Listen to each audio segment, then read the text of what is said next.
Olá, pessoal. Bom falar com vocês de novo. Espero que todos estejam bem. Hoje a gente vai continuar as conversas que nós temos tido a respeito desses textos que nós produzimos para mídias digitais, para ambientes virtuais, em geral, as redes sociais de que participamos. A gente já trabalhou um critério nas 2 últimas semanas, que é o critério do tamanho do texto mesmo, né? O número de caracteres que a gente usa para construir um texto aqui ou ali, porque aqui ou ali tem seus limites de caracteres. Mas, para além disso, hoje a gente vai entrar num assunto bastante complexo, no primeiro momento, mas a gente vai ver que a abordagem que a gente vai fazer é até tranquila. Por que é um assunto bastante complexo? Porque nós estamos falando, usando um termo que é autoria, né? Um critério para a gente analisar e produzir textos para mídias digitais, como a gente já vinha conversando, no que diz respeito agora à autoria do texto. E por que pode ser bastante complexo? Porque quando se fala em autoria, na hora de pensar em produção de texto, é muito comum que a gente possa ser raso ou bastante profundo. Um exemplo de uma forma rasa de observar e que é bastante útil, mas ela não vai se aprofundar em questões mais complexas do autor. Por exemplo, quando a gente está corrigindo várias redações, e todas são meio parecidas, tem um certo padrão de estilo, um certo padrão de assunto, né, de conteúdo, de que se fala, e de repente você pega uma redação que tem um conteúdo novo, um conteúdo que não era muito esperado. Até o estilo, né? uma forma, uma estrutura do texto também não muito esperado. É muito comum que os corretores olhem para essa redação e digam, olha, essa redação aqui tem traços de autoria. Ou seja, ela tem uma certa complexidade que é apresentada acima da média das outras redações. Bom, diante disso, isso é útil porque se estabelece uma espécie de critério de diferenciação, né, para pensar uma escala de notas.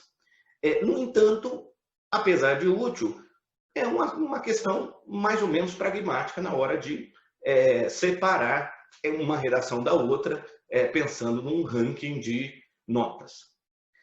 Mas a palavra autoria, quando se pensa no texto, pode ser pensada de maneira bastante complexa, bem mais complexa do que isso, né? Porque nós podemos observar um texto, analisar esse texto e tentar pressupor no texto que a gente está lendo, não só do ponto de vista social e histórico, o autor desse texto, mas até mesmo do ponto de vista psicológico, o autor desse texto.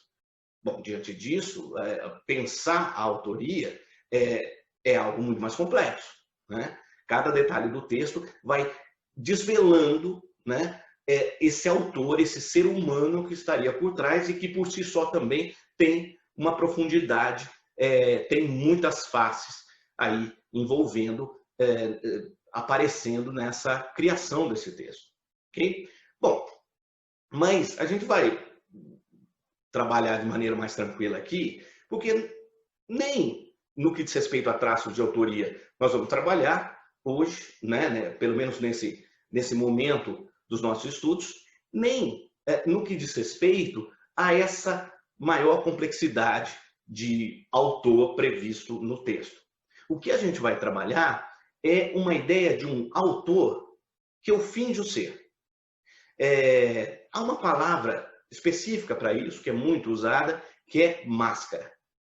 Quando eu vou escrever um texto, eu posso escrever como André, mas eu posso fingir ser uma outra pessoa, eu posso fingir ser um padeiro, e eu escrevo uma carta de um padeiro para uma outra pessoa.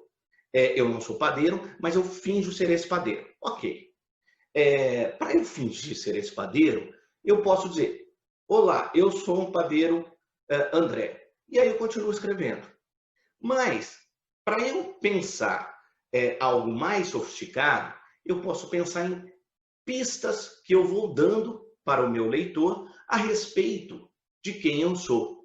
E aí, as várias faces, por exemplo, desse padeiro, podem aparecer pinceladas não, salpicadas ao longo do nosso texto, ok? Então, o assunto hoje é esse aqui, ó. Pistas do autor, mas vamos lembrar, é um autor nesse sentido de máscara. Esse autor que eu finjo ser, tá? No texto, ok? E aí, para a gente pensar essas pistas, eu vou pensar 3 critérios, 3 pontos, 3 tipos de pistas para a gente ver. Primeiro tipo, a referência ao contexto social e histórico desse autor, dessa máscara, ok?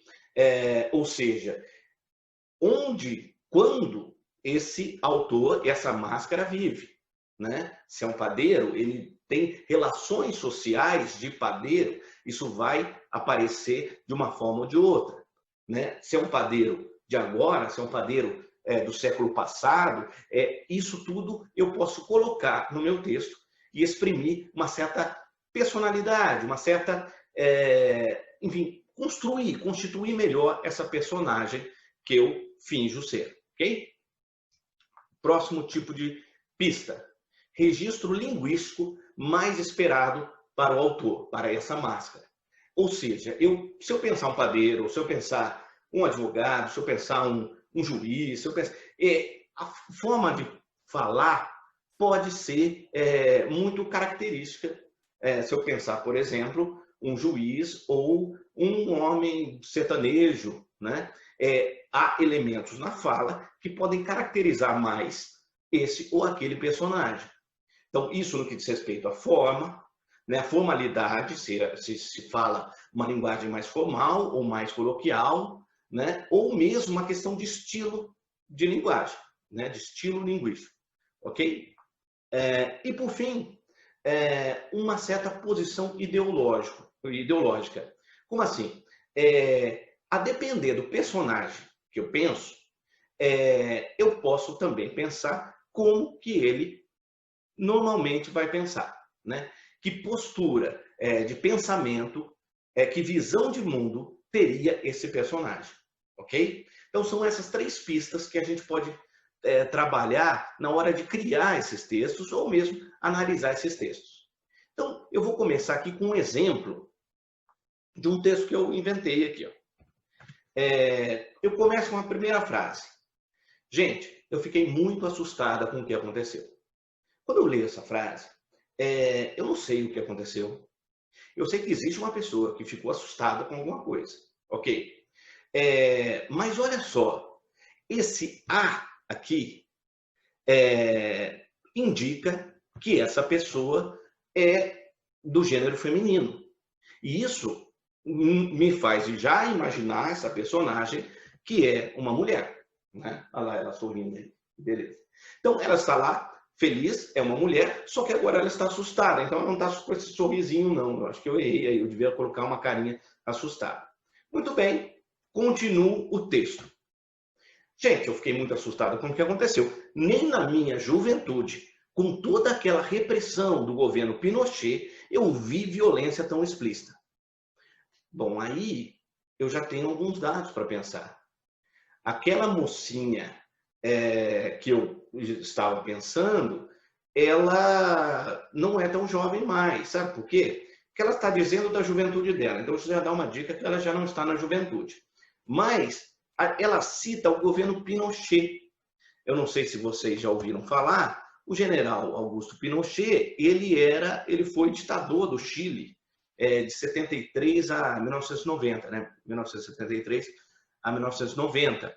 Então, se a pessoa era jovem naquela época, ela vai ter, ainda que ela fosse jovem no final desse período, ela vai ter lá na faixa dos 50 anos, né? Por aí, 50 ou 60, enfim. Então, diante dessa questão, a gente tem isso como um elemento, mas não é só isso. Nem na minha juventude, com toda aquela repressão do governo Pinochet. Então, ela é do Chile, ou parece que ela estava lá no Chile. De fato, o governo Pinochet foi um governo muito duro, né? Com números muito alarmantes, de 3 mil assassinados pelo governo, 30 mil torturados, foi uma ditadura bastante violenta.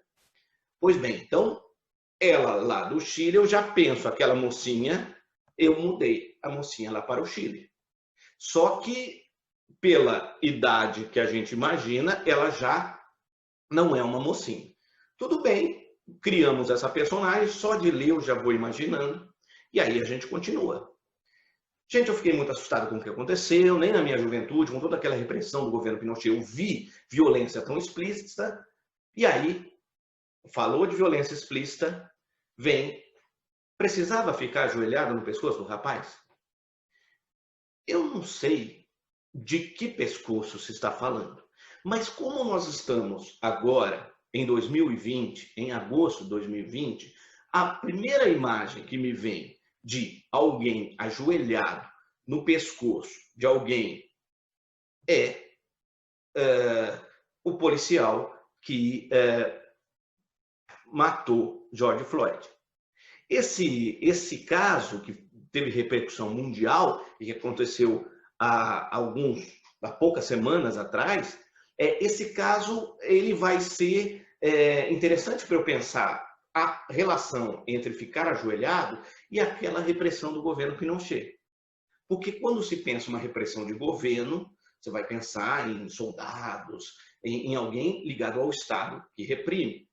E aí aparece o ficar ajoelhado no pescoço como uma violência explícita, me parece que acaba conduzindo para esse assunto. Eu chutei que é esse assunto. Na verdade, eu criei o texto. Mas quem está lendo, olhando neste contexto de 2020, agosto de 2020, pode pensar nesse caso. Tudo bem. Se pensa nesse caso, que imagem a gente está fazendo da personagem que está falando desse caso? Isso é uma questão. Ela já demonstrou que ela se horrorizou com o fato. Isso já dá um aspecto da personalidade muito fragmentário, muito pequeno esse aspecto, mas já nos indica para algum rumo de como compreender essa personagem que está falando. E aí, continuando, precisava ficar ajoelhado no pescoço do rapaz? Aí não tem como não ficar revoltado. Os leitores do meu artigo sobre o caso até escreveram para o jornal apontando que eu fui muito agressiva no texto. Opa, temos uma informação. Essa mulher, ela escreveu alguma coisa no jornal. É um artigo no jornal. E os leitores disseram que ela foi muito agressiva. Então, pode ser que ela trabalhe com texto de jornal. Pode ser que ela seja jornalista. Pode ser que não. Pode ser que ela tenha escrito um artigo só para aquele momento. Mas pode ser que ela seja jornalista, e se não for, ela trabalha, então, com, pelo menos, com uma expressão. Ela tem o hábito, pelo menos, de se expressar através de textos acerca de assuntos do momento. Muito bem. E aí ela diz, mas a nossa profissão, às vezes, exige um posicionamento contundente sobre os fatos. Bom, os leitores do meu artigo sobre o caso até escreveram para o jornal, apontando que eu fui muito agressiva no texto, mas a nossa profissão, às vezes, exige um posicionamento contundente sobre os fatos. Pode ser que, então, ela seja, de fato, jornalista. Né? Tá se solidificando essa ideia. Tá? Eu tenho certeza? Não. Mas eu vou construindo na minha cabeça essa personagem com todos esses elementos, essas pistas que estão sendo dadas. Né? Já tenho mais forte a ideia, por exemplo, de que ela é uma pessoa de opinião e que não tem medo de expressar a sua opinião, ainda que ela seja uma opinião contundente acerca dos fatos. Ok? Então, isso foi só um exemplo para vocês de um texto que não diz de quem é, mas que a gente vai lendo e vai imaginando essa pessoa. Isso vale para quando a gente está lendo, isso vale para quando a gente está escrevendo. E vale para um personagem fictício como essa moça que eu criei, mas vale também para um personagem que tem uma relação com a realidade. Né? Eu posso inventar algo, escrever algo, pensando não nessa personagem que eu criei, mas uma personagem que existe. posso pensar numa celebridade. Quer ver? Vamos dar uma olhada nesse texto aqui. Ó. Quando a gente namorava, às vezes eu ficava meio chateada quando só se referiam a mim como namorada dele. Eu entendo que na vida de um jogador, da qualidade dele, tudo é notícia. Mas eu tenho minha carreira. Desde pequena eu faço novelas e às vezes eu pensava, antes de ser a namorada dele, eu já era uma atriz. Bom, temos algumas coisas aí, né? Para pensar. Então tem uma pessoa que é uma atriz, e é uma atriz desde criança. Já pequena ela fazia novela. Tá. E ela namorava um rapaz que é jogador, e é um jogador de alta qualidade, e é cercado da mídia. Ó, nós temos aqui, ó, um jogador da qualidade dele, tudo é notícia. Né? Nós temos também uma marca, e essa marca vai mais ficar aparente se a gente se contrapuser a um texto que vem depois dele. Mas olha, ela diz, quando a gente namorava, às vezes eu ficava chateada quando, de novo. Isso, eu tenho dois quandos, é uma fala que parece que vai se aproximando da coloquialidade. Né? Não tem uma coisa muito formal aí, mas tudo bem. Bom, quem que a gente pode supor? A atriz, desde pequena, namorava um jogador que é muito famoso, ao que parece, né? Muito bom, não namora mais. Não, a gente pode chutar um monte de gente. Uma pessoa que eu imaginei para um texto como esse foi essa atriz aqui, né? Bruna Marquezine entra dentro dessas características. Ela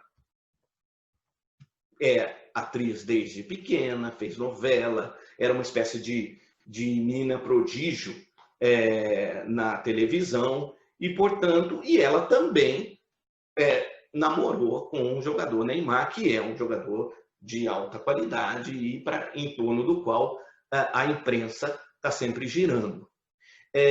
Tenho certeza que a Bruna Marquezine não tem, mas eu joguei várias pistas e eu posso ir construindo isso. Mais uma coisa, essa ideia de que ela ficava chateada, eu que inventei. Eu não sei se ela ficava chateada. Em geral, é ruim quando alguém te trata como a namorada do outro, a mulher do outro, o marido da outra e o namorado da outra ou do outro. Enfim, é ruim isso, porque, na verdade, você é sempre um penduricalho, um apêndice da outra pessoa. Isso é ruim e é normal ficar chateado, mas eu não faço ideia se ela ficava chateada. Eu inventei isso para criar uma certa coerência no meu texto e ir jogando as pistas, ok? Vamos ver um outro texto que eu inventei sobre uma outra celebridade. Estou a partir para a pátria de minha família, Além-Mar. Deveras triste, é verdade. Não tanto por haver perdido a coroa, mas por não mais viver no Brasil. A terra de sonho e glória de meus antepassados tornar-se-á, doravante, minha diária e irremediável saudade. Bom, aí tem umas outras pistas um pouco diferentes. E dentre as pistas eu tenho uma pessoa que está indo embora, né? E está indo embora do Brasil, ó, não vou mais viver no Brasil. Tem uma outra, tem a mesma pessoa que ela está indo embora e ela perdeu a coroa, né? Está indo embora, perdeu a coroa, não pode mais viver no Brasil. Ela vai para a casa da família, né? Para a terra, para a pátria da família que é Além-Mar. Então ela, enfim, a família veio de outro continente. Pois bem, diante disso, uma hipótese bastante plausível para uma máscara, ou seja, alguém que eu fingi que escreveu esse texto, é essa pessoa aqui, que é Dom Pedro II. Tinha uma coroa, perdeu, ou seja, foi deposto, né? Está indo para a casa da família, ele nasceu no Brasil, está indo para a pátria do seu pai, enfim, dos seus ancestrais, né? Está voltando para Portugal. Há uma ideia de que Dom Pedro sofreu com isso, a ideia de que ele levou um pouco de terra do Brasil, enfim, uma saudade de Dom Pedro. Mas, independente dessa questão, temos também outras dicas aí para a gente pensar uma figura diferente, por exemplo, da Bruna Marquezine, no aspecto de estilo, de linguagem. Olha só, eu usei algumas palavras como deveras, como tornar-se-á. Deveras quer dizer muito, viu, pessoal? Muito triste, mas a gente quase não usa. Tornar-se-á o que irá tornar-se, né? Mas usa-se o pronome no meio do verbo. Muito incomum usar isso, né? Até um pouco feio isso aí, estilisticamente nem sempre fica bonito isso aí. E doravante também uma palavra que não é tão comum. É mais comum do que deveras, mas quer dizer daqui para diante. Independente disso, a gente tem, do significado de cada palavra, a gente tem então um certo estilo um pouco mais formal, né? Um pouco mais, parece mais erudito do que a Bruna Marquezine, que está numa certa coloquialidade, né? Não é super coloquial, mas é um pouco mais do que essa fala aqui. A gente pode até pensar este a partir, que é uma forma muito do português de Portugal, né? Estou a partir, estou a fazer. O português brasileiro, ele gosta mais do estou partindo, estou fazendo, e assim, né? A gente gosta mais do gerúndio do que dessa forma com o infinitivo. Bom, então, mais uma celebridade, olha que engraçado, é uma celebridade que não tá na mídia hoje, mas é alguém famoso, é alguém que eu consigo reconhecer, tá bom? Então, o que a gente vai fazer, pessoal? A gente tem agora uma atividade que vocês vão fazer em cima disso. Vocês vão criar um texto, vou até colocar a atividade aqui para a gente acompanhar. Olha só, vocês vão criar um texto, né, de no máximo 400 caracteres. Pra vocês terem uma ideia do que seriam 400 caracteres, eu vou voltar um pouco aqui esse meu texto aqui. Ó. Isso aqui não, é esse aqui. Ó. Esse texto aqui tem, se eu não me engano, 370 caracteres. Então, é um pouquinho maior do que esse texto, tá bom? Então, vamos adiante novamente. Então, vocês vão criar um texto com, no máximo, 400 caracteres e com uma suposta autoria. Vamos lembrar, a autoria nesse sentido de máscara, tá? E a autoria de alguma celebridade conhecida por seus colegas, porque pode ser que eu não conheça, enfim, mas que vocês, né, na idade de vocês, vocês conheçam. E daí? Vocês criam esse texto. E nesse texto, vocês vão dar pistas. Vocês não vão dizer, olha lá, não vão dizer explicitamente quem é o autor, essa máscara, ou a autora do texto, né? Além disso, vocês não vão dizer explicitamente, mas vão dar pistas para podermos identificar a suposta autoria, essa máscara. Então, esse dar pistas dentro desses tipos de pistas que a gente viu aqui, né, nessa conversa. Né? Esse contexto social histórico, desse autor, que ele pode revelando, um certo registro linguístico, um modo de falar desse autor. Tudo isso vocês podem ir jogando para a gente tirar, né, deduzir quem é que seria essa máscara, tá bom? Bom, e depois dessas pistas, de descrever esse texto, vocês vão colocar no CEAP. Vai ter uma tarefa lá, vocês colocam esse texto, como o limite são 400 caracteres, como a gente já trabalhou nos últimos 15 dias, vocês vão fazer isso no Word, né? Contam os caracteres para ver se não passa dos 400 e colocam lá. Só que quando vocês colocarem lá, vocês precisam colocar o nome dessa celebridade, porque eu posso não conhecer. Né? Eu tenho 41 anos, vocês têm entre 13 e 15, e de fato o nosso universo de ídolos é um pouco diferente. Eu tenho ídolos que provavelmente muitos dos quais você não conhece, e muitos dos seus ídolos eu também não conheço. Então, vocês colocam lá por quê? Porque depois que vocês colocarem, eu vou pegar esses textos e a gente vai trabalhar na aula síncrona esses textos como uma espécie de jogo, né, de quem adivinha quem é. Tudo bem? Se você quiser fazer uma coisa assim, falar de um colega, para tirar um sarro de um colega, ou de um professor, aí eu peço que você nem participe, porque aí eu já vou ler e já vou, não vou usar o seu texto. Tá? Então, pensem em alguém que de fato seja celebridade, que a gente, enfim, para a gente não faltar com respeito com ninguém, tá bom? E aí, então, essa vai ser a nossa atividade. Vocês postam lá no SEAP e a gente volta a conversar nas aulas síncronas, tá bom? Então, um abração para todos vocês. Até!